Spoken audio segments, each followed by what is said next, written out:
Qu'est-ce qui vous amène? Plus que quelques jours de travail pour le docteur Courtois. Après 35 ans dans ce cabinet, il va prendre une retraite bien méritée. Je peux vous mettre à renouveler 6 mois du coup. Ah oui, super. Comme ça, vous aurez le temps de vous retourner.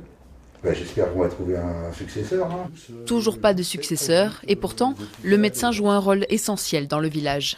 On assure les petites urgences. Il y a des gens qui ont un traitement à prendre de manière régulière. Il faut évaluer leur état aussi.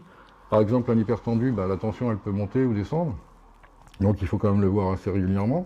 Et puis tout ce qui est pathologie infectieuse. On a une relation particulière avec les gens, c'est-à-dire plus intime.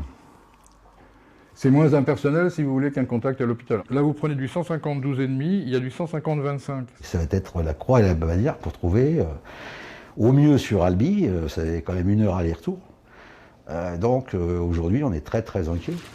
Pourtant, cette commune de près de 1500 habitants est attractive et sa population est en constante augmentation. Tout se passe bien avec le traitement, ça va? Alors pour essayer d'attirer de jeunes médecins, les professionnels de santé du village se sont associés pour former une équipe de soins primaires. L'équipe de soins primaires est composée donc d'un médecin, des kinés, des infirmiers et donc de la pharmacie.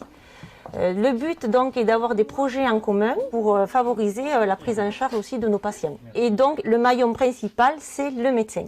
Pour la municipalité, ce problème de désertification médicale en zone rurale n'est pas assez pris au sérieux par le gouvernement. Monestier n'est pas seul face à cette situation sur le désert médical. L'État ne fait pas son travail, à mon sens, en termes d'équité territoriale. Le jour où effectivement il y aura des choses qui seront clairement posées en disant voilà, il y a des zones où il faut absolument qu'il y ait des médecins qui s'installent. Je pense que les choses seront complètement différentes. Dans le Tarn, 25 communes sont déjà identifiées comme des déserts médicaux et bien d'autres, comme Monestier, pourraient bientôt le devenir.